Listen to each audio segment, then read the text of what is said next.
salutations, everybody. Welcome to the best damn movie-related show on the planet Earth, the John Campea Show.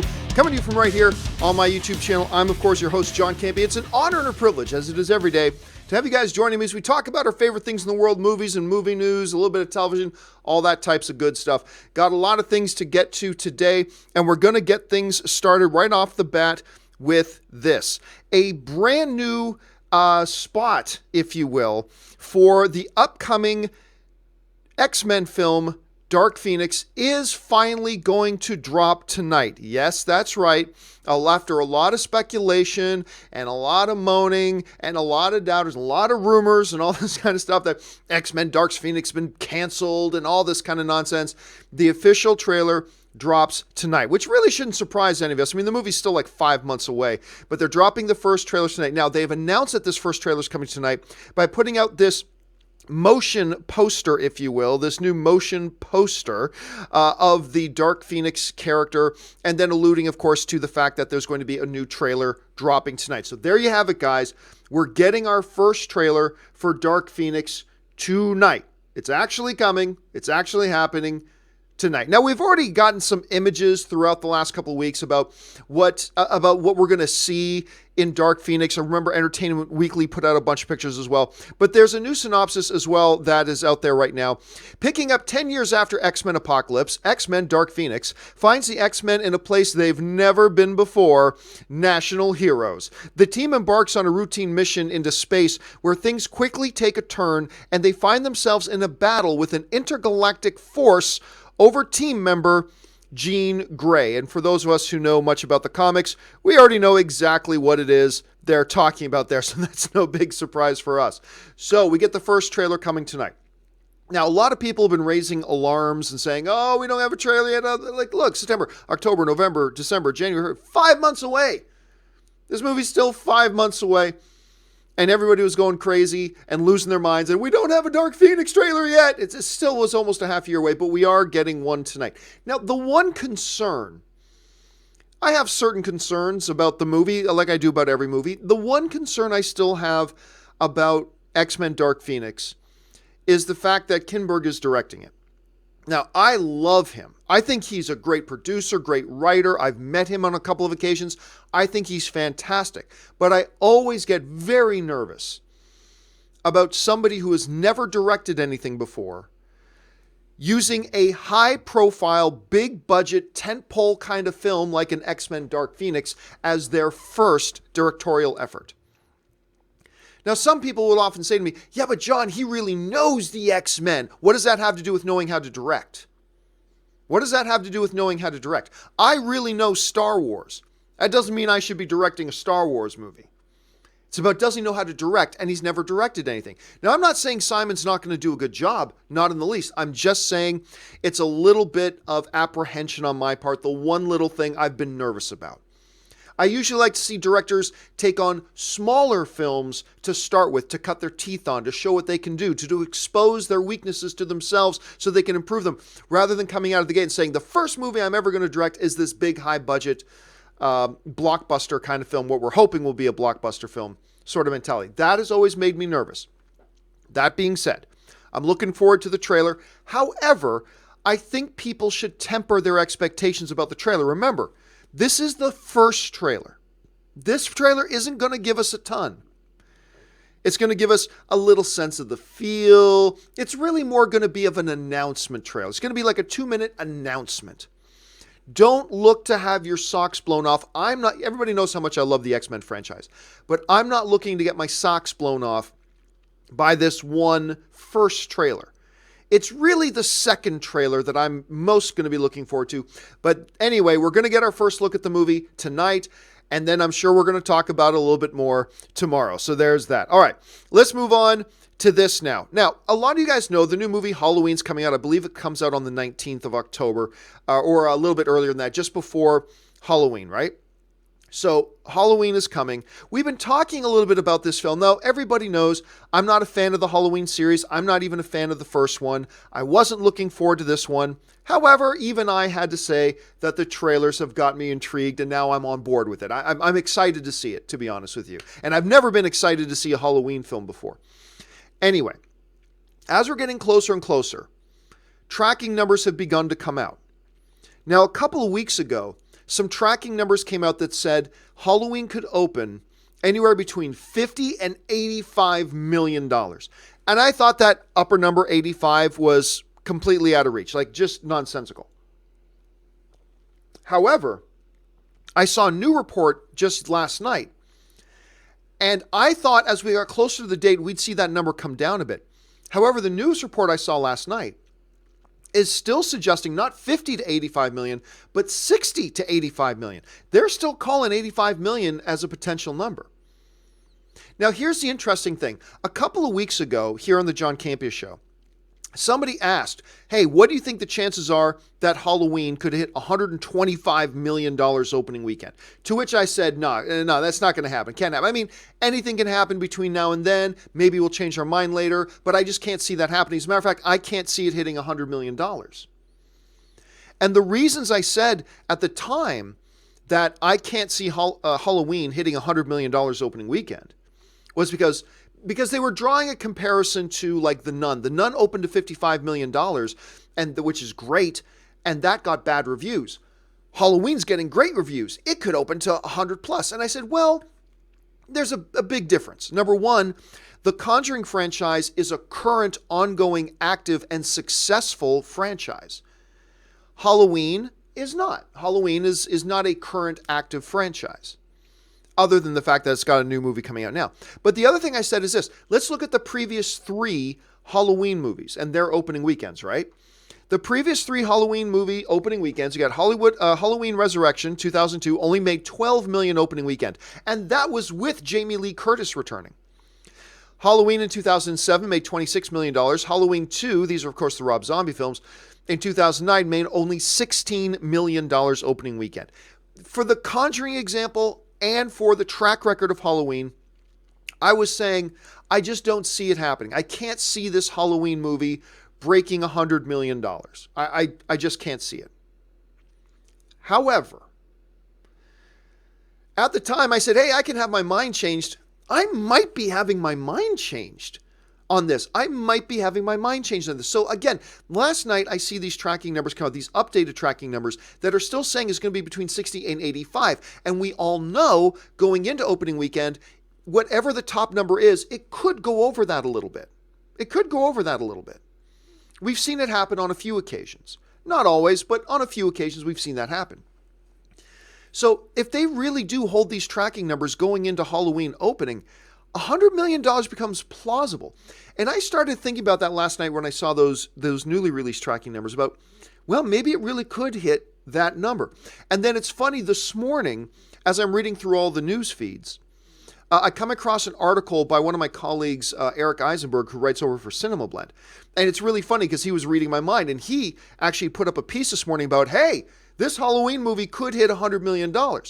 And I thought, well, there you go, great minds. But anyway, a couple of the reasons that he and I both kind of think that now maybe it's possible that Halloween could hit $100 million. Now, look, I still believe in those reasons why maybe we shouldn't expect it to. Halloween's not an active franchise. The past 3 Halloween movies have never opened to more than $26 million. Yes, but some things for us to keep in mind. Number one is those tracking numbers, now tracking between 60 and 85 million. So it could go up between now and Halloween. The second thing is this, is that right now it's got an 85% critic rating. That's not the be all and end all, but having positive buzz, positive word of mouth, positive critic responses, that's going to help. It ain't going to hurt. It's going to help. And on top of all that, recently we've been seeing this resurgence in interest in horror. Whether you want to go back to it, or whether you want to talk about Get Out, or if you want to talk about A Quiet Place, or you want to talk about smaller little horror films that have really knocked it out of the park, like A Happy Death Day or a Lights Out. Oh my God, I love Lights Out. That movie's so good. Or Don't Breathe, things like that. We've been seeing a resurgence of these types of movies, and now you get a movie that feels like that, while at the same time is actually a big famous IP with positive responses coming out. Look, I'm not sitting here saying that Halloween is going to hit $100 million. I think all those other things, not to mention, these numbers in particular, still kind of suggest against it. But I'm going to say this, my needle has moved from being a month ago to being quite possible, but quite unlikely that it hits 100 million. My personal needle has now moved a bit to it's possible. I mean, it's actually realistically possible. I still don't think so. I'm going to hover around the 40% chance. Like maybe before I'd be at like the 22% chance that Halloween could hit $100 million opening weekend. That needle now has moved to maybe about 40, like a legit solid 40% chance that it could break 100 million. It's still not projected to do so, but with the resurgence of the horror genre, the positive word of mouth, and the tracking still being strong, I think it's more likely today than it was a few weeks ago that maybe we could see Halloween hit $100 million. I don't know. What do you guys think? Jump down into the comment section below. Do you think Halloween, this new incarnation of it, could actually break $100 million on opening weekend? Jump down into the comment section and let me know your thoughts. All right, let's move on now to the next topic, and that is this. It was announced the other day that Daredevil is actually releasing in October. It was like 1 month away from when they released, way sooner than a lot of us expected, and we're all really excited. Well, today, a new spot for Daredevil dropped online, giving us a look at a couple of things. Number one, we got a really good look at Wilson Fisk in his classic Kingpin white suit. And also we see that we are getting Daredevil back in his all black outfit that he donned a lot in the first season of Daredevil. So we're seeing him getting back to that sort of thing. We also got a new synopsis for the season, and it read like this. Missing for months, Matt Murdock, played by Charlie Cox, reemerges a broken man, putting into question his future as both vigilante Daredevil and lawyer Matthew Murdock. But when his arch enemy, Wilson Fisk, played brilliantly by Vincent D'Onofrio, is released from prison, Matt must choose between hiding from the world or embracing his destiny as a hero. And once again, right there, we're getting a little bit of that shot of Wilson Fisk in his classic Kingpin outfit. Man, I'm telling you what, there has been a hole in my heart in the shape of Vincent D'Onofrio's Wilson Fisk. I've been missing that character. I want to see that character back on screen in the worst way. Anyway, this little TV spot was really nice. It doesn't give away a lot. There's not much in it at all, other than the fact that we see Wilson putting on the classic Kingpin outfit, seeing Matt in the black again. It's all very nice and all very cool. We should be getting a true, legit promo trailer spot for it, obviously within the next week or two. Because the movie's coming out in like 3.5, or the series is coming out in like 3.5 weeks. So I'm expecting the next week or two, we're going to get our full-blown, full-fledged, truly legit look at this character very, very soon. So here's hoping. All I know is that I like what I'm seeing. It's really cool seeing him put on that white suit, and I really like seeing Matt get back into the black. So that's pretty cool too. All right, guys. With that stuff out of the way, let's go on to our main topics, where, of course, are emailed in topics. How do we get those topics? It's simple. You guys send them in to me. How do you send in an email or a topic to be on the John Campea Show? It's simple. You just email me at john@thejohncampeashow.com. Put the word topic in the subject line. And as always, guys, keep those emails to 90 words or less. All right, with that out of the way, let's jump into the first email today. And the first email today comes to us from our friend Lauren Peterson. And Lauren writes, "Hey, John, please pick me." Well, here you go, Lauren, you're on. One of my favorite movies last year was Happy Death Day. Just went to it because we didn't think anything else looked all that good that we hadn't already seen, and loved it. What did you think of the movie, and have you heard much about the new one? All right, thanks a lot for the question, Lauren. And yes, I adored Happy Death Day. It was one of those movies, I got invited to a press screening of it, and I wasn't going to go.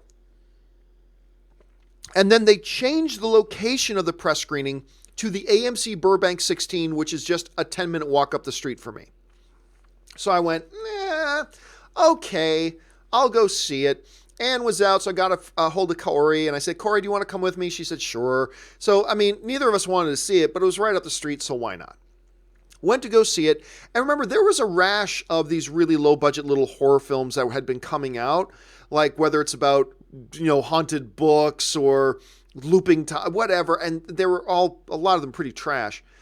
So I wasn't expecting much more out of Happy Death Day. Got to tell you guys what. I saw and I adored Happy Death Day. One of the main reasons I liked it was because of the lead, who I not really knew anything about. Her name's Jessica Roth, and she was fantastic in this movie. I mean, absolutely fantastic in it. And it's not just, playing the horror queen, but she had great comedic timing, and her chemistry with her co-stars was really good as well, and I just really liked her. Well, there is a sequel coming, and it's coming in February. That's right. Happy Death Day 2 is coming, and they've got a title. It's called Happy Death Day 2, and then the letter U. Happy Death Day to You. So it's gone from Happy Death Day to the sequel, Happy Death Day to You. So that is now officially our new title, and it is going to come out on Valentine's Day in February. So it's only really a few months away. Look, I have been really anxious to see this again. Now, how do you repeat the formula of the first one? I don't really know. I mean, the movie very much lends heavily from like Groundhog Day, but then they even jokingly reference Groundhog Day in it, which I thought was a classy thing to do. So what do you do? I'm not sure. But I do know I loved these characters. I love the interaction. I love Jessica in it, and I'm looking forward to going back and seeing them again. Now, to highlight what a pleasant surprise this Happy Death Day is. I mean, it's really no duh that they'd want to go back and do another one when you look at just the unmitigated success of this film. Number one, the film only cost like $4.8 million to make. They made this movie for what a lot of movies spend in one day of shooting. What a lot of movies spend in one day of shooting, Happy Death Day made their entire movie for it for $4.8 million. And then it went on to make $122 million at the box office. And the critics liked it too. It got a solid 70% on Rotten Tomatoes. I was really pleasantly surprised by it. So when you look at numbers like these, $4.8 million to make with $122 million return, solid critic reviews, the audiences really liked it as well.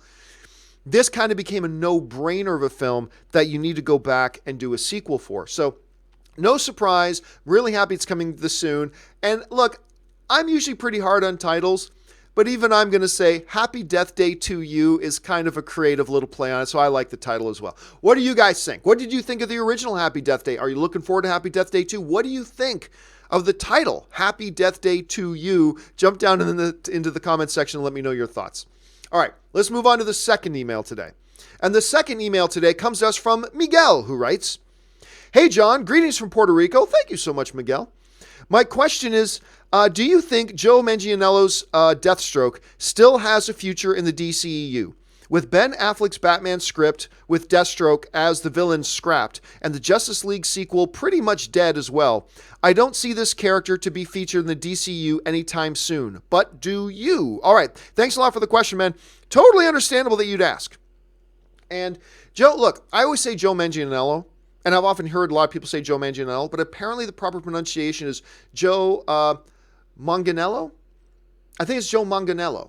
But anyway, I'm sure I pronounced it wrong 1,000 times. Joe is awesome. That's all we need to say. So a lot of people got excited when Ben Affleck was still writing and directing a Batman film. And then he released that little piece of test footage thing, and everybody lost their minds when we realized that Deathstroke was a part of Ben Affleck's plans. Then everything went to hell with Ben Affleck and the Batman thing. But they still brought Joe in to play Deathstroke, Slade, for that post-credit scene in Justice League. And whether or not people like Justice League, most people seem to like the little post-credit scene. They like seeing Joe in there as Deathstroke. Now, a lot of people have understandably, like you, Miguel, probably doubting that we were going to see Joe as Deathstroke again. Once again, the Batman thing that Ben Affleck was working on is gone. Justice League 2 seems to not really be a thing anymore. Ergo, we're not going to see him anymore. Well, that might not be true. First of all, let's give a little background to this. A couple of months ago, Joe was being interviewed, I believe it was at Comic-Con, and he came out and said, you know what, I'm still in the plans. Here's what he said back in July. Back in July, he said, I say it's in the works because it is, and there's nothing further I can say without speaking out of school because I'm part of a team. I'm part of a locker room, and you don't talk outside the locker room. But all I can say is, for the hardcore fans, it's in the works. They want the character to happen. It's just when he happens. So that's something that Joe said back in July. Now, a lot of people understandably kind of took what he said and, sort of brushed it off because we've heard lots of actors and studio stuff. Oh, no, we're still looking at this. No, we're still looking at that. And nothing ever happens.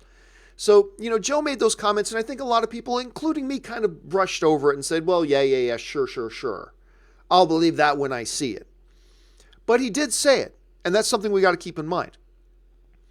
So here's what's interesting.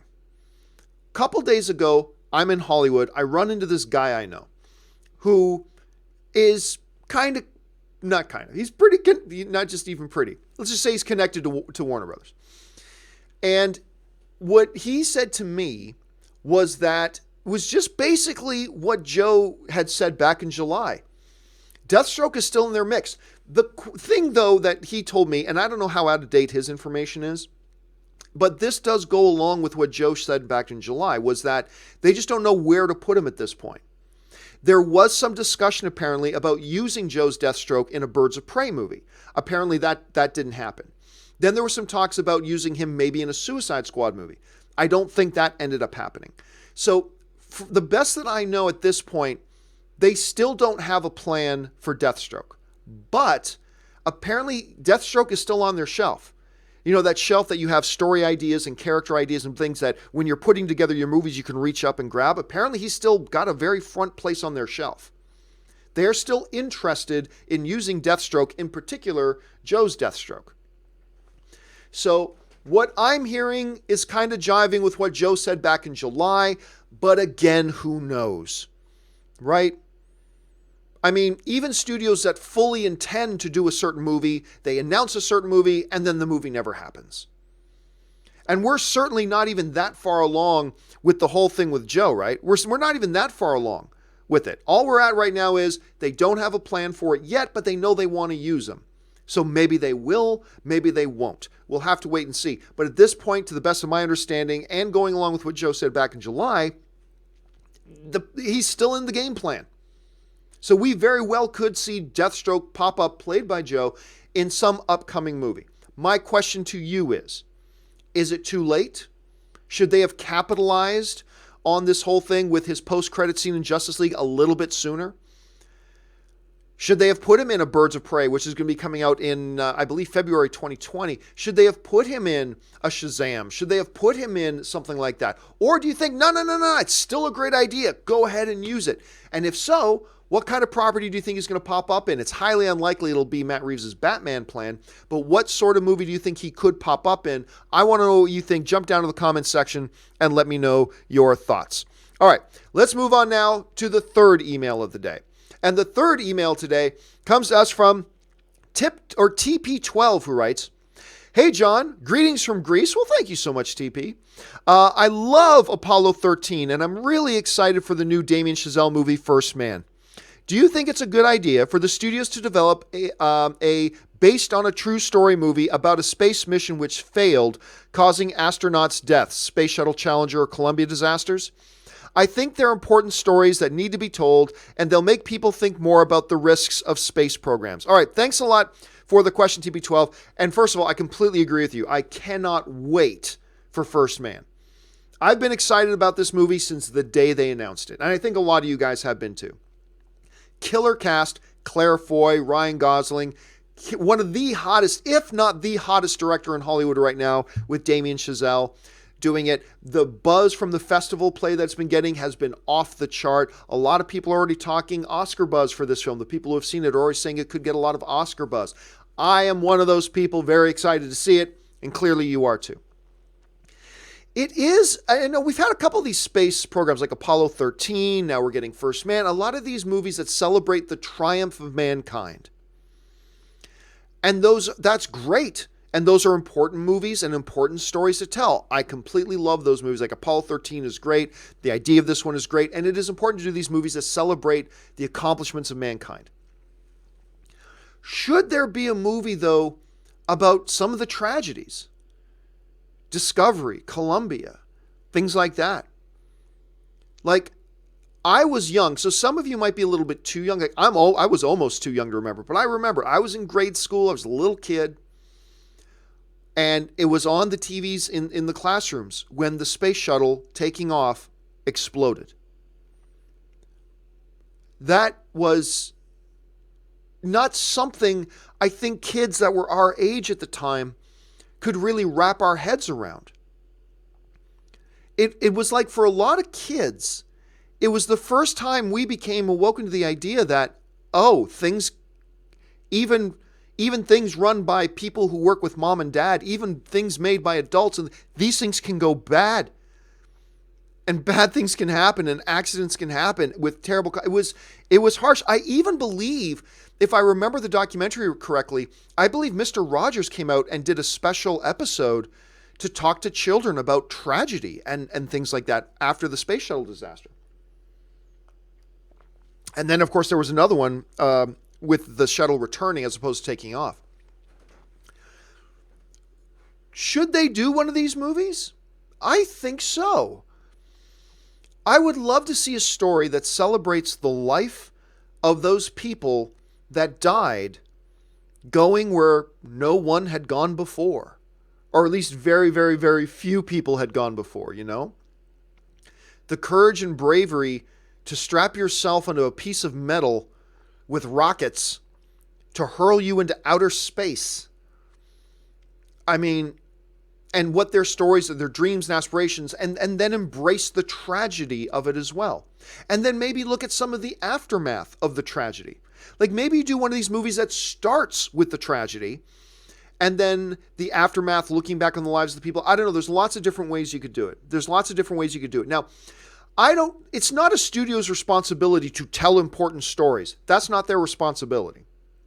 A studio's responsibility is to make movies that make money. That's their responsibility. They're not a public service. They're not there like, hey, it's really important that people know the dangers of space travel. You, Paramount, make a movie about that. Well, I mean, they're only going to do if they can make money. But I believe you make one of those, whether it's Discovery or Challenger, you make one of those movies and you do it right. I think you've got a movie that can be important, that could be powerful, and be profitable.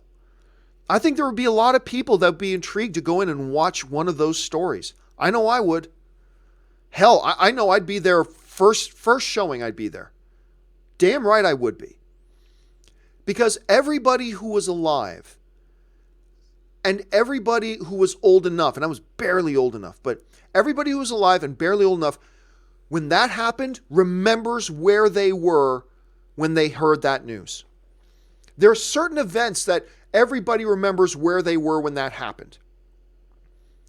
Like a lot of the older generation, they remember everybody who was alive at the time, they remember where they were when they found out John F. Kennedy was shot. Everybody remembers exactly where they were. For movie fans, I remember exactly to the square foot that I was standing in. I remember exactly where I was when it was announced that Heath Ledger had died. And I remember as this little kid, I was at St. Daniel's. That was my school. I was at St. Daniel's when we found out about the space shuttle. I'll never forget that. And I'll never forget getting in my mom's car. My mom had come to pick me up. And we talked briefly about it. And I don't know that my mom knew what to say. I don't remember much about the conversation. But movies about things like that, I think Hollywood has a track record of telling powerful stories surrounding tragedies. I think obviously there's been some botched things too, but if you go back through the history of Hollywood, there are some great examples of studios and filmmakers and storytellers who have told powerful stories revolving around tragedy. And I think this could very well be something like that. And maybe something like A First Man could put that more on the radar, if you will, for some studio. I know you'd have to handle it very delicately. You'd have to be very careful. You'd have to be very methodical in writing that script and getting the right people involved. But I think you do a movie about either Challenger or Discovery, you do either one of those right, you could have a landmark kind of a film. I honestly think you could have a landmark kind of a film. And I just know I would certainly be on board for it, and I'd be there. Hell yeah, I'd be there. All right. Let's move on now to the final email today. And the final email today comes into us from James Shelley, who writes, your show kicks ass, John. Well, thank you so much, James. This last Friday, I went into a simple favor knowing absolutely nothing about the movie and loved it. My question is, Do you ever see Anna Kendrick getting another Oscar nomination? It's been a long one since Up in the Air. And you are right. It has been a very long one since Anna Kendrick got her Academy Award nomination for Up in the Air. Absolutely no questions about it. It is really funny, though, when you look at... Now, Anna Kendrick had a couple of acting gigs, but really, for the most part, most people were introduced to Anna Kendrick with Twilight. Some people forget that now. She was Bella's best friend. Remember, in school, her best little friend in school. She was this cute little girl. Well, she wasn't all that. I think she was like in her 20s when she shot it, but she was playing like a 15-year-old. Crazy. Anyway. Hell, Anna Kendrick could still pass for 17. Let's be honest. Anna Kendrick could still pass for 17 years old today. Anyway. But a lot of people forget that's where she got her start. And then all of a sudden, she was in like Up in the Air in 2009 with George Clooney. And she got an Academy Award nomination for Best Supporting Actress. Well deserved. Well deserved. And who would have thought, when Twilight was like the biggest thing in pop culture, that the biggest actor coming out of there was going to be the girl who played the little best friend in high school, was going to be Anna Kendrick. But she has emerged to be the biggest star out of anybody coming out of that movie. It wasn't the vampire. It wasn't the werewolf. It wasn't the girl in love with the vampire. No, it was the best friend in high school of the girl who fell in love with the vampire. Anna Kendrick, went on to have the best career, the strongest career. I'm not necessarily going to say the most talented, because Robert Pattinson is hell of a talented actor. He might be the most talented out of the bunch. I don't know. It's a tough call, but Anna Kendrick is right up there. She clearly has had the most successful career up to this point. The question becomes, and by the way, this new movie she's in, A Simple Favor with Blake Lively, fantastic. Fantastic film. It's funny. It's got a great mystery to it. It's got nice twists and turns. It dives and moves in between different genres throughout. It's something I've never really, it's a movie I've never quite seen the like of it before. I've never quite seen the like of a movie like this before. And it was really thoroughly enjoyable. And you see Blake Lively holding up the gin. Of course, all throughout the film is peppered Blake Lively's husband's, Ryan Reynolds, gin. Ryan Reynolds owns a gin company. It's Aviator America or something like that gin company. And his gin is all over this movie. They product placed Ryan Reynolds' gin all throughout this movie, but I don't even care because the movie's great and Blake's great in it. And Anna Kendrick is fantastic in it. So the question, how long till we see Anna Kendrick get another Academy Award nomination? Because she's not just cute and bubbly and adorable. She is uber talented. And I do believe, I don't know if she's ever going to end up with a statue on her mantle, but I do believe she's due for one or two Academy Award nominations. Here's the problem, though. We're not going to see an Academy Award nomination for Anna Kendrick anytime soon. And here's why. She's been a little bit questionable sometimes with some of the things she gets involved in, but right now, Anna Kendrick really has two real big motion pictures on her slate upcoming. Two of them. And she ain't going to get an Academy Award nomination for either of these two. We're looking at a film called Noelle, in which you can see her right here. And in Noelle, she plays Santa Claus's daughter, who has to take over the family business. I'm guessing Santa gets sick, and now she's got to step up. Really, we've never seen that Christmas movie. Something happens with Santa, and now X has to step in and play Santa. So we're getting that again, and she's going to be playing Noelle. She looks like a reject from Will Ferrell's Elf movie, but whatever. So look, I'm sure she's going to be spectacular in it because that's what Anna Kendrick does. She's spectacular, period. But she ain't going to win any Academy Award nominations for this. I have no interest in this. And then on top of that, her only other big film coming out is Trolls 2. Now, I will say this. I liked the first Trolls movie. I did. I thought the first Trolls movie was better than it had any business being. And even though we should have already known Anna Kendrick can sing, she really shows off her pipes in this movie. I mean, we've seen her in Pitch Perfect, yeah, but she really shows off her pipes in Trolls. So I'm anticipating that I'm going to like Trolls as well, or Trolls 2 as well. But, you know, she's not going to get any Academy Award nominations for that. So while I do believe that at some point we will see Anna Kendrick with more Oscar buzz and more Academy Award nominations, I do believe it's going to happen. It just ain't going to happen anytime soon. So I'd like to see Anna maybe land some meatier, more dramatic, maybe some like edgy indie kind of roles, stuff like that. But I don't know. It all depends on where she is in her career and what she wants to do. All I know, she's fantastic in everything she's in, and I'll watch her in anything. Even Noelle, I guess. All right, guys, that will do it for the emailed section of today's show. So let's now take some time and go on and talk about some live questions that you guys have been sending in. You guys have already been sending in a whole ton of them, so let's not waste any more time and get right to it. And we're going to start the live questions, starting off with Jake C., who writes, Deathstroke being in DC's plans doesn't matter to me when over half of their planned movies are canceled. I never take DC movie news seriously anymore. Hey, look, I can't blame you for that. Obviously not. And like I said myself, there are movies that get much further along, that even get announced that then get canceled, let alone, we still like Deathstroke and we like Joe as Deathstroke and we plan on using him. We just don't know when we're going to be using him. That's still a lot of ifs.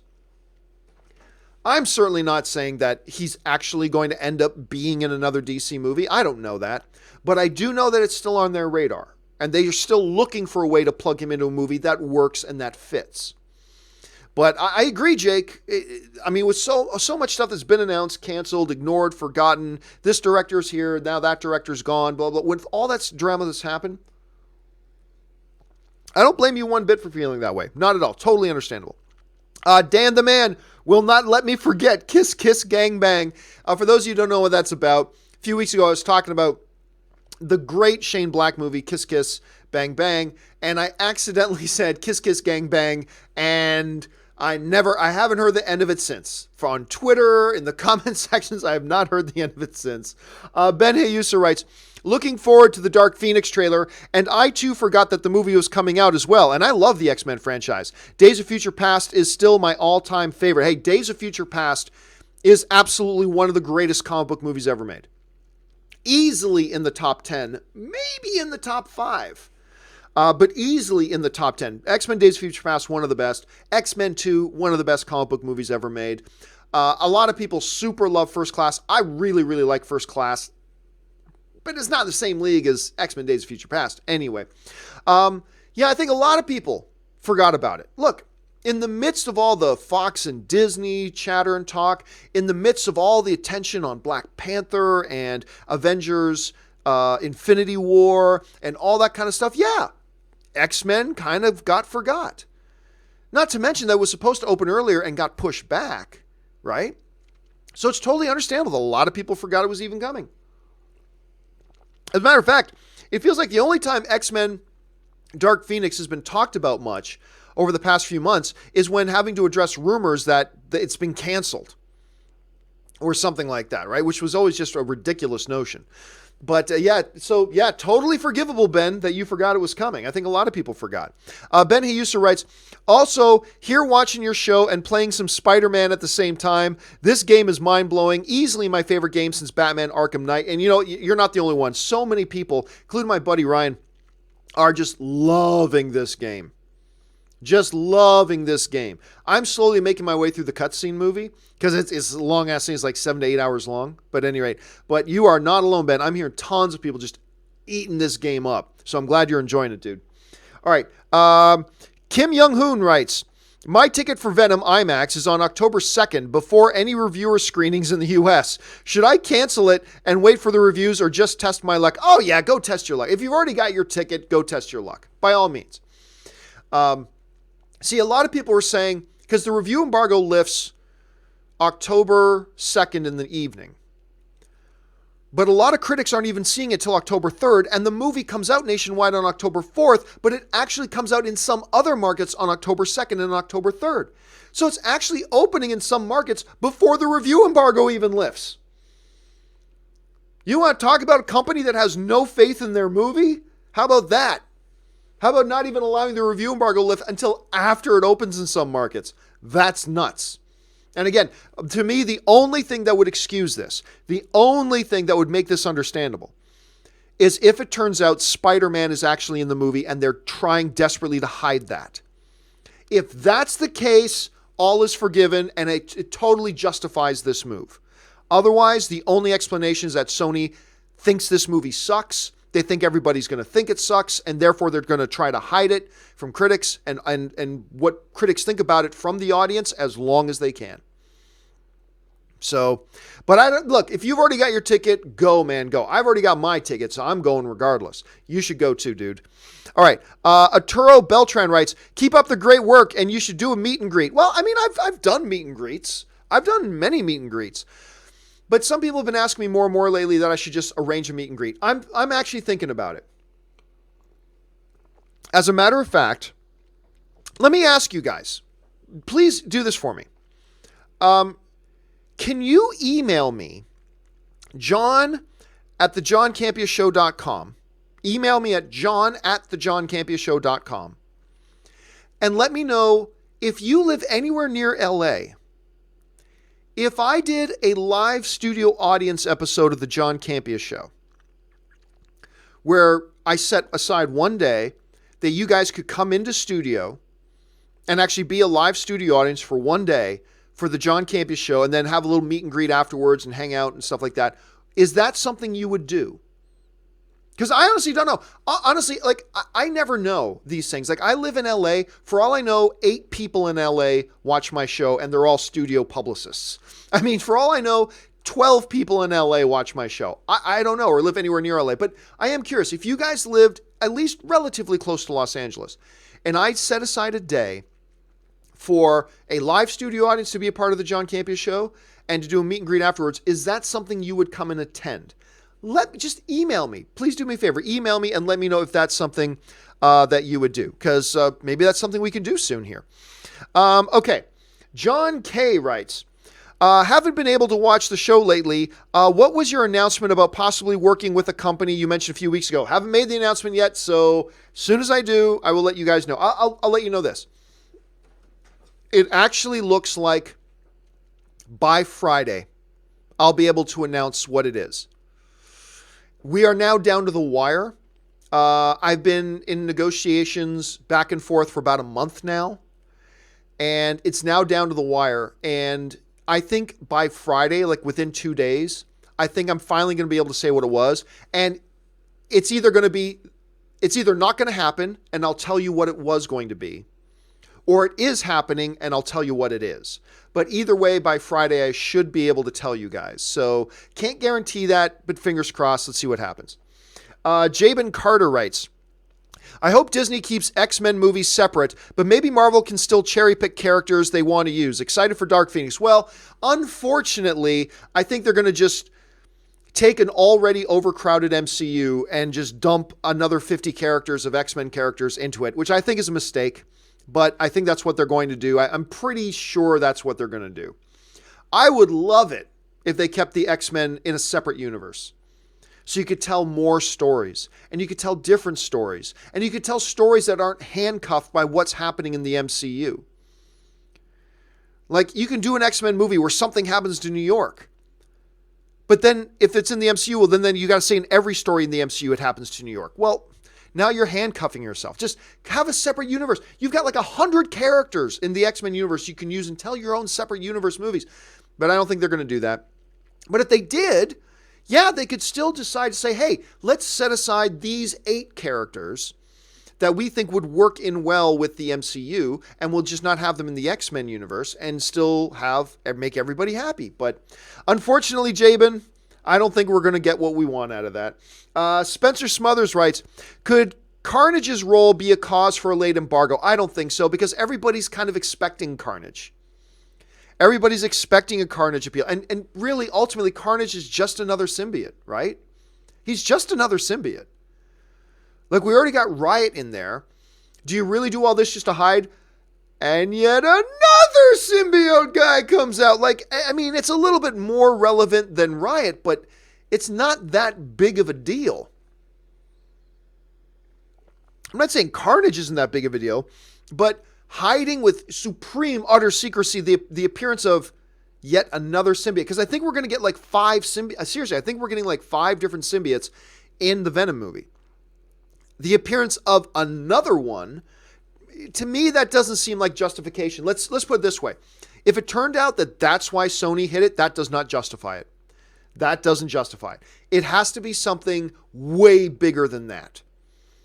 Something like Thor showing up in Venom, or Iron Man, or Spider-Man. Something that draws a direct connection from Venom to the MCU. If that were to happen, that justifies to me the secrecy. That to me justifies releasing it so late for critics and trying to keep the review embargo as private as possible for as long as possible. That would justify it. Carnage? That doesn't justify it. I mean, it'd be cool. Yeah, it'd be cool, but that doesn't justify it. At least not in my opinion. Brad Timms writes, we are symbiote slowly morphs Tom Hardy's face into Ian McDiarmid, the Senate. I am the Senate. I was about to say something political, but I chose not to. I don't like to bring politics into this show. But I could totally see that being said, Brad. I could totally see that said. Bad Boy 8603 writes, do you have any guilty pleasure 90s films that you can't believe you actually liked? Mine is Sierra Mom and Double Dragon. Well, I mean, let me bring this up.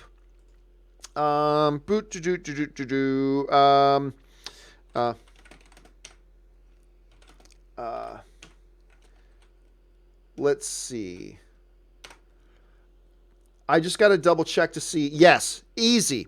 I just had to make sure it fell within the right time frame. Cool as Ice, starring Vanilla Ice. Easy. I love watching that movie. Notice I did not say I love that movie, but I love watching that movie. I feel like every couple of years I have to set a night aside and get some friends together and sit down and watch Cool as Ice. You will never have a better time with a group of friends than sitting around watching Cool as Ice.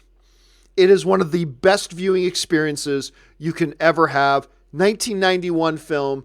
I just had to make sure it fell in the 90s there. But yeah, that's the one for me for sure. All right. Mike Hill writes, let's see. Would you prefer to see Idris Elba or Michael Jai White as Jon Stewart Green Lantern? I think either's perfect. I think there's 40 different actors that could be perfect. You know what I always say about this, guys. What do you think about X actor in X role? I don't care. As long as it's a good, talented actor. Now, Idris Elba is a good actor. I love Michael Jai White. Both of them would be fine. But there's also 40 or 50 other actors that I think would fit perfectly well as well. The one drawback with both Idris Elba and with Michael Jai White, to me, is their age. It's one thing if you want to bring in a veteran Hal Jordan and go with somebody the age of a Tom Cruise. That's cool. But if you wanted to do, and by the way, give me a Hal Jordan Green Lantern any day over any other Green Lantern. I don't care if it's Guy Gardner. I don't care if it's Jon Stewart. I don't care if it's Kyle Rayner. I don't care about any of the other ones. Give me Hal Jordan every day of the week over any of the other Green Lanterns. That being said, if you were going to go with a Jon Stewart, you'd want to go a little bit younger, right? Not like teenage younger, but a little bit younger. And I think Michael Jai White's in his 50s. And Idris Elba, I believe, is in his... I was saying, hey, Google, how old is Idris Elba? I just find out what Idris Elba is. Idris Elba is 46 years old. Okay, so Idris Elba's 46. I don't know that you start a Green Lantern with a Jon Stewart, who I think should be a bit younger than that. Maybe mid-30s. I don't know that you start with an Idris Elba, and I don't know that you start with a Michael Jai White. I love both of those guys. Clearly, I love both of those guys. Dear God, I want a Black Dynamite 2 so bad. Anyway, I love both of those guys, and if you announced either of them in it, I'd be, yeah, okay, cool. That's great. But there's 20 or 30 other guys as well, so there you go. Andrew Egan writes, is Hulu still doing Queen of Shadows based on Throne of Glass novel? Okay, so for those of you who have not heard, there's a set of novels that I've never read called The Throne of Glass. It's a series of novels. One of the novels was called Queen of Shadows, and back in 2016, Hulu announced that they were developing a series based on Queen of Shadows. They were going to call the series Queen of Shadows based on the Throne of Glass novels. And I remember not long after that announcement, one of the writers tweeted out a picture of the cover of a screenplay. And then nothing. Look, we see it happen in movies all the time, that movies get announced, oh, so-and-so's been hired to write this movie, but then it never happens. Like, we've seen that happen all the time. It happens way more than even you think.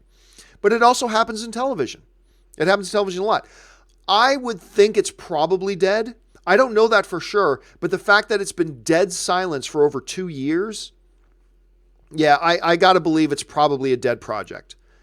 It's possible it's still in development on a burner somewhere, but it does not look good for it. So my guess, and this is purely a guess, my guess is it's probably off the radar at this point. All right, Sebastian writes, Venom, why would a studio have a screening to serve critics, especially with the great tracking? They don't work for critics, tracking doubled, why risk it? Well, that's a total misunderstanding of the role of critics, though. You don't show it to critics to serve the critics. You show it to critics to serve the fans. You show it to critics to serve the fans. Because, look, any type of product, they put out samples, whether you're talking about new cell phones, whether you're talking about new computers, whether you're talking about new graphics cards, whether you're talking whatever. Look, going to the movies is an investment of time and money. You got to pay time and you got to pay money to invest in going to see a movie. And intelligent people do a little bit of research before investing their time and money. So they can make their own decisions, but at least they're making informed decisions. Like, I can read about, certain tech websites didn't like this phone, but at least now if I choose to buy that phone, I've got an informed opinion. I can now buy that phone knowing the cautions I've heard from certain tech websites talking about that phone. Here's some downsides you might get with this phone. Here's some things you might like, and I'll make up my own mind. But at least when I make up my own mind, I'm making up my mind based on informed opinions. I get to make an informed decision. And I can buy a phone that some sites say are crappy, but at least I'm making that decision being informed. It is a responsible thing when you're putting out a product to let some people get their hands on it and let other people know whether it's worth getting or not. Movie-going is an investment in time and money. You go to the movie, you're buying a ticket, you're buying popcorn, soda. If you got to get a babysitter, I mean, you could be spending upwards of 50, 60, 70 bucks on a night at the movies. You could be spending really cheap going too, but you can spend significant money going to the movies. And look, life is short. You should choose wisely how you're going to spend the evenings you've got. So it's an investment of time as well. And yes, I believe studios owe it to the movie-going public to allow critics to see the films early, to put out their opinions about it, so audiences can at least make informed decisions. Look, there are lots of movies that get bad reviews, but I still want to go see it, and I go see it. But at least now when I go see it, I'm making an informed decision on my own, and I know to adjust my expectations likewise. Right? There are a hell of a lot of people that wish they had seen some reviews, some accurate reviews about movies before going out and spending their money to go see it. It is not that the studios are serving the critics. That has nothing to do with it. I'll guess what? Little inside information. Critics don't like going to press screenings. Critics don't like going to press screenings. Why do you think I don't go anymore? Everybody thinks, oh, you're so lucky you get to go to early screenings. It's usually a pain in the ass. I'm telling you, if you do it enough, you'd eventually stop, as long as it wasn't your job to keep going. Most critics do not like going to early press screenings. And a lot of you saying, John, that can't be true. It's true. I am telling you, most critics don't like going to early press screenings. That's why, now that I don't work for anybody and I can choose for myself to go or not go to press screenings, I choose to not go because it's a pain in the ass to go to press screenings. All for what? To see a movie a little bit early? I'm going to drive 2 hours just so I can see a movie a little bit early? And if I got a job and I got to answer to somebody, yeah, it's my job. I got to go do it. But guess what? Hallelujah. I don't work for anybody, so I don't have to go do that. And I'm telling you, the vast majority of film critics I know, they don't like going to press screenings.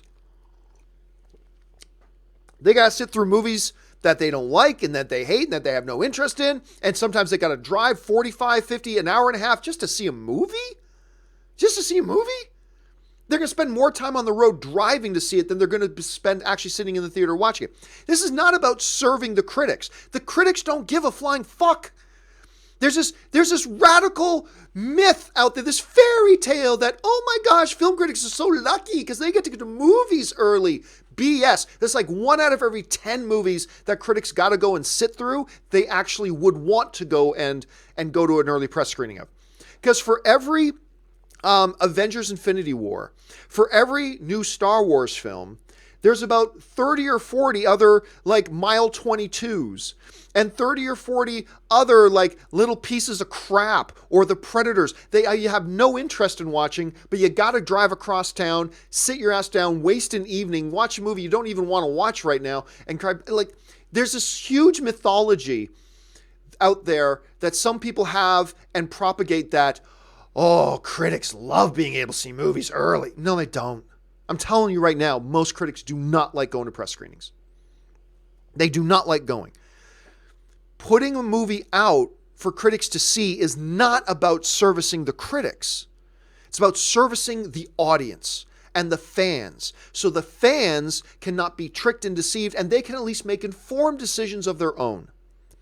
They can gather 100 different opinions from 100 different film critics, and then they can make an informed decision on their own taste. But at least then they're making informed decisions, and they get to adjust their expectations accordingly, because they are making, and you and I are making, investments of time and money every time we go to the theater.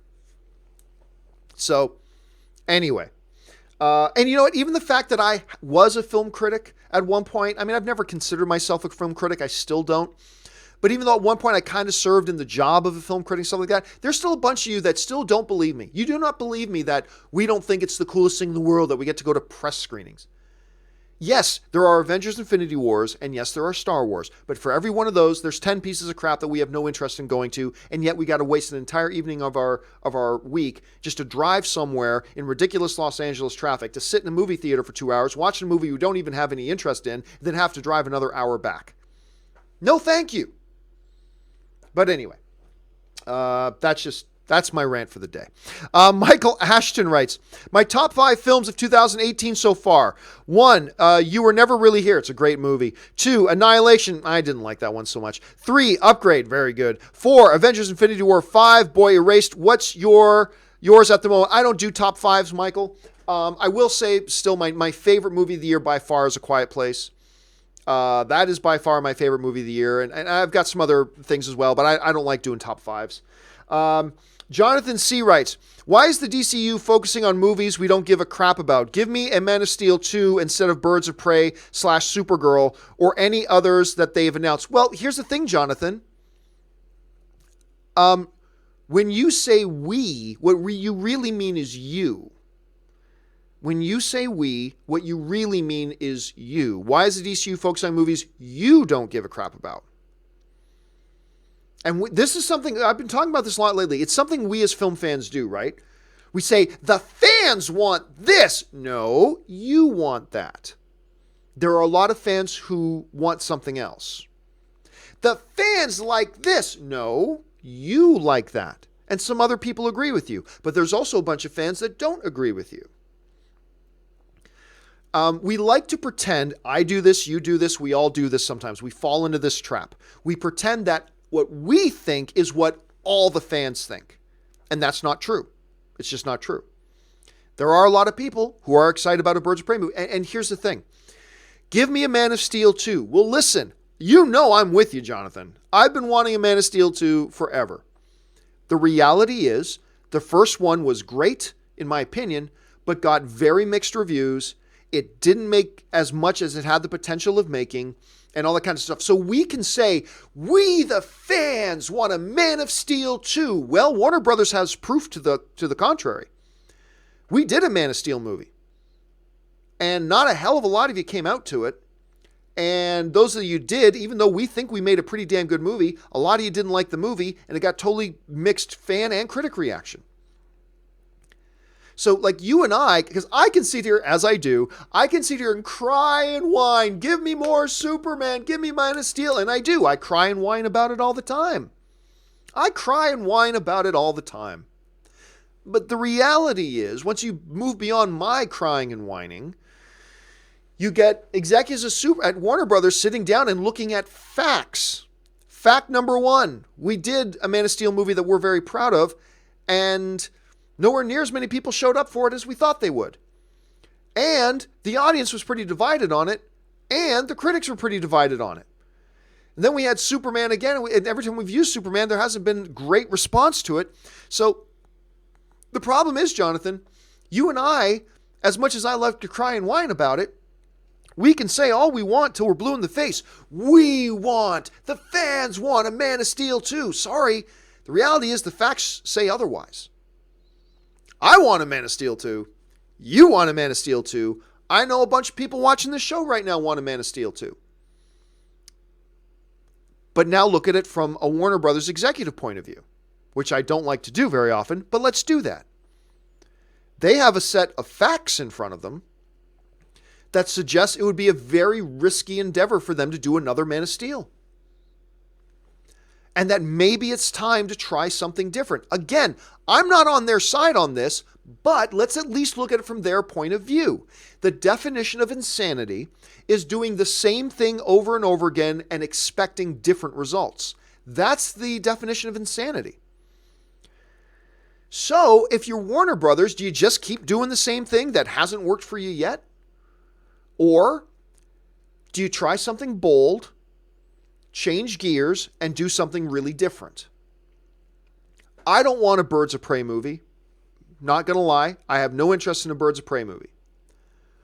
But can we at least look at Warner Brothers and acknowledge the guts it kind of takes to divert away for a little while from Batman, to divert away a little while from Superman, things they have tried and things that have not quite worked for them yet, to try something different? Can we fault them for that?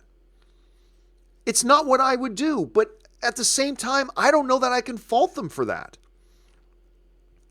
You know, I have no interest in a Supergirl movie. It's too derivative of a character. I'm not interested. But is there some legitimacy to the thought that, hey, we need to change gears. We need to try something different. We need to get away from just our staple diet of Batman, Batman, Batman, and a little bit of Superman. We need to try getting away from that a little bit and try something different to appeal to a different audience.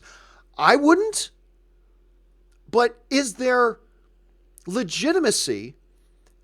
Is there value in doing something like that? And I think you and I as film fans have to go, yeah, there is merit to that. There is merit to that. It's not what I would do. It's not what I want. But there's merit to it. And then we'll just have to see what can. Now look, here's the thing. I also had no interest in this Flash TV show. No interest in it. None. I thought it was a bad idea. Now I love it. I had absolutely no interest in Black Lightning. None. Thought it was a bad idea. Now I really like it. So maybe trying something different is what they need to do. I don't know. But again, Jonathan, you and I are on the same side here. I want more Henry Cavill Superman. I want Man of Steel 2. That's what I want. For all I care, throw Birds of Prey into the ocean. Just get rid of it. Give me Man of Steel 2. That's what I want. But at the same time, I can see where Warner Brothers is coming from. And that's about as much as I'm willing to say on that. I can at least see where they're coming from. So how will this all turn out? I don't know, man. We're going to have to wait and see. It's going to be interesting times, that's for sure. Michael Ashton writes, did you see the new title for The Girl in the Spider's Webs? It's worse than Day of the Soldado. Yep. So Girl in the Spider's Web just put out a new title. I'm looking forward to this movie. I love Claire Foy. I want to see the next story of Lisbeth because this is, of course, a sequel to Girl with the Dragon Tattoo. It's a loose sequel at any rate. They've recast it and everything. And I think the first trailer anyway, was spectacular. When she hangs the guy upside down.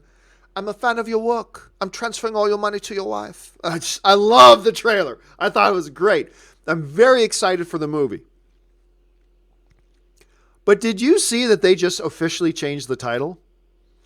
They changed the title from The Girl in the Spider's Web to The Girl in the Spider's Web, A New Dragon Tattoo Story.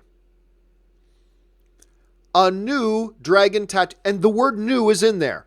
Girl in the Spider's Web, colon, a new dragon tattoo story. So stupid.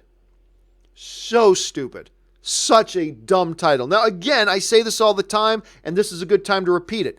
The title of a movie will not make a movie any better or any worse, right? Edge of Tomorrow is a stupid title for a movie. But that didn't make the movie bad. The movie was great. I didn't like Day of the Soldado, but not because of the title. You could have given that movie the best title in the world. The movie still would have been bad, in my opinion. But yeah, make no mistake, Michael. Oh my God, this title is dumb. Just dumb. So whatever. Again, it's not going to affect how good or bad the movie is, but yeah, it is kind of a head scratcher. I can't believe some executives sat around and say, yeah, a new dragon tattoo story. Let's put that in the title. I don't know how some of these people get their paychecks. I really don't. Tyler Yeats writes, I'm really looking forward to Bad Times at the El Royale. You and me both, man. You and me both. You know, one of the things that always is amazing to me when I think about that movie is that Drew Goddard, as much as he's been in the news and we've talked about him all the time, he actually hasn't directed anything since A Cabin in the Woods.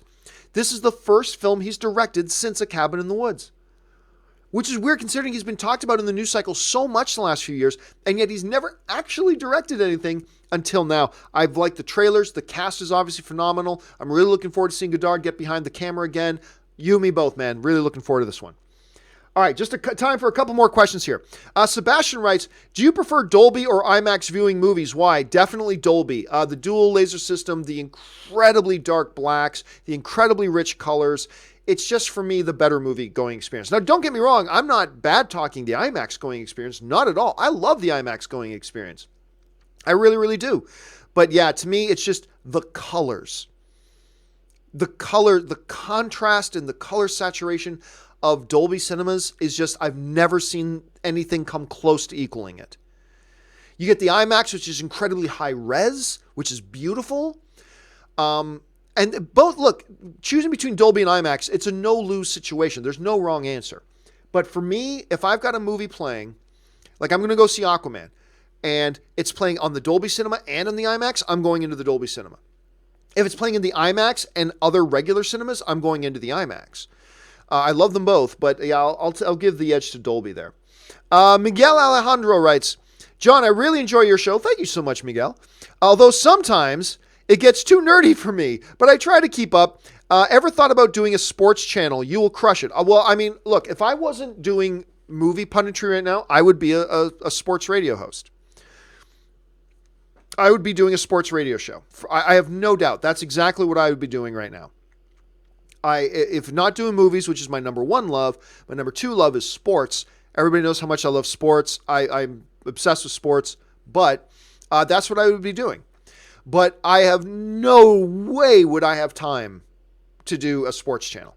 I don't even have time to do a weekly sports show. I don't even have time to do a weekly sports show. And besides, I really think I should be focusing on one or the other.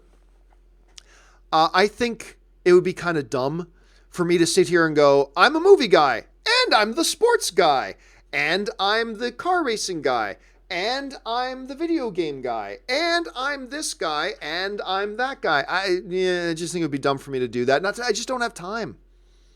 I just don't have time to do that. I wish I did, but I don't. But yeah, like if for whatever reason, like 5 years from now, I decide, you know what? I've been talking movies every day for 20 years. I want to do something different. I do want to, get out there and do sports now. Then maybe that'll happen. I doubt it, but maybe that'll happen. But I love talking movies. So that's what I'm doing. But thank you for the encouragement, Miguel. I really appreciate that. Jeff Mullins writes, no spoilers, but at the moment, there's only one Marvel character that has shown on screen they remember the post dusted. No spoilers, but at the moment, there's only one Marvel character that has shown on screens they remember the post dusted. Jeff, I got to apologize. I don't know what it is you're asking. Seriously, I'm sorry, dude. I don't know what you're asking. My apologies, man. If you guys know what he's talking about, jump down in the comment section. Discuss. But I don't know what he's talking about off the top of my head. All right, final question of the day will come to us from Matt Guillemette, who writes, just got Cinemia, good for you, man. And I love it. I just watched Searching and Crazy Rich Asians. Nice. It's going to heightening my movie-going experience. Searching is mad good. And you know what? It is great. And look, Cinemia is a marvelous option. For those of you who don't know, look, my number one recommendation for a movie club pass is AMC A-List. That's the best one to have if you live really close to an AMC theater. If you do not, then what's probably in your best interest is getting a Cinemia card. Because Cinemia card will work at AMC and will work at all the other theater chains. Pretty much all of them. I've never had a place where the Cinemia card didn't work. Anyway, that's just my experience. Your experience, your mileage may vary. But it's wonderful. And now with their $30 a month, I have a $30 a month plan with Cinemia. It gets me 3 movies a month. And I can bring a guest. Huge. 6 movie tickets for $30 a month for 3 movies. It's great. I love it. And now they've got a $30 a month plan for just individuals, no guest. For just individuals, that's unlimited. Or it's 1 movie a day. I mean, it's a really good option. So if you don't have an AMC near you, or you don't have an AMC that's so close to you that that's basically the only theater you go to, I would recommend trying a Cinemia card. I've been a member of Cinemia for a very long time. I've always had very good experiences with them. I've heard other people have some bad experiences too, so research those. All I can tell you is my personal experience. My personal experience has always been very positive. So I think it's a good one to check out. You know what? Just let me do just a couple quick more here. Izzy Alonso writes, does the MPA watch every movie? How does that work? Yes, the MPA watches every single movie. The studios submit their films to the MPAA for the MPAA to review and then give them a rating. So that's a part of the whole movie-going process. At least every movie that wants to have a theatrical release. I shouldn't say every movie, but every movie that wants a theatrical release, they submit to the MPAA. The MPAA assigns it a rating. So there you go. It's more complicated than that, but that's the basic gist of it. Movie Paradise writes, my friend and I have a bet. October 5th weekend, I think Venom will be number 1. He thinks A Star is Born. Thoughts? Oh, it's going to be Venom. Even the early tracking shows Venom will probably make about twice as much as A Star is Born. So that's a no-brainer. That's easy. Which one's the better movie? That's a totally different opinion. What makes more money in the long run? That could also be another a different debate. But opening weekend right now, I think they're tracking Venom to make double what A Star is Born makes. So yeah, I think you're in a good position in your debate with your friend. Sebastian writes, butthurt, bruised feelings over something lame. Yeah, that's pretty good definition of it. Izzy writes, no such thing as too nerdy. True, there is no such thing as too nerdy. You shut your non-nerdy mouth. No, I'm just kidding.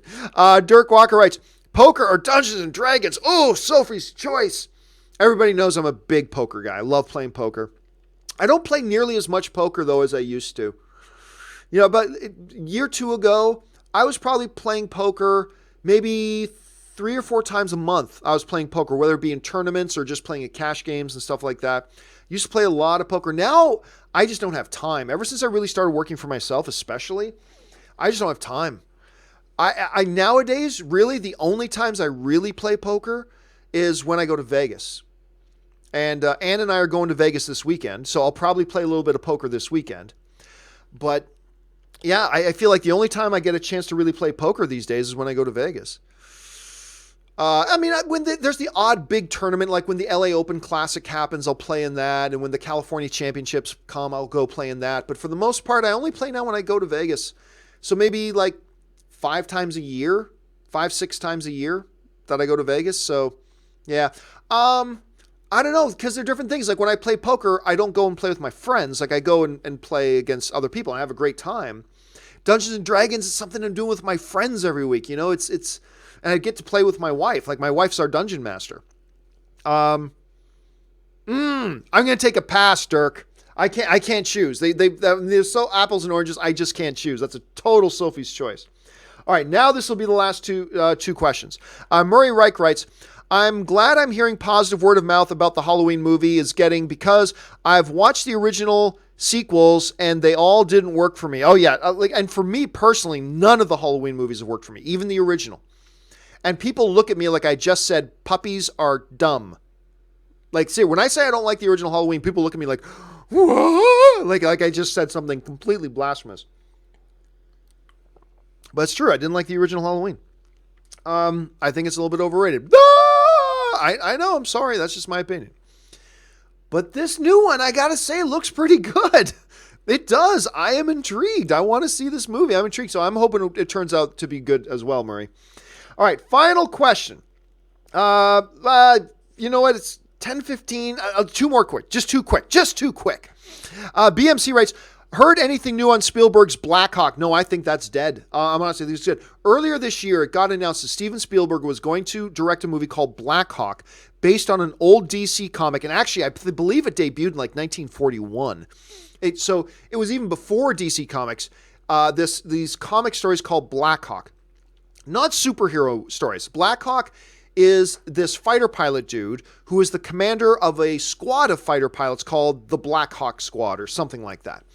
And so it's really a World War II fighter pilot movie. It's not a superhero movie, but it's based on a DC property. And it got announced that Steven Spielberg was going to direct it. Since then, nothing. And Steven Spielberg now has 3 movies listed as upcoming movies he's directing. None of them are Black Hawk. And we know the next one he's going to be doing is West Side Story. So he's got that coming up. And then he's got 2 other ones he's doing. So you're talking about 6 years. So Black Hawk isn't even listed with him anymore. So I actually think that whole thing's done. I think they had the idea for it. I think they announced it too early before they had all their details lined up. And I don't think it's happening anymore. Could be wrong about that, but it looks like that isn't happening anymore. So there you go. Final question of the day. Murray Reich writes, I always wondered, why do people enjoy watching horror so much? I know the same can be asked about other genres, but it's just basically slasher porn in my opinion. Nah, see, here's the thing. This is why I believe people love horror. Movies to me are, you've heard me say this all the time, movies are experiential events. I say that almost as much as I say all film is subjective, but they're both equally true. Movies are experiential events.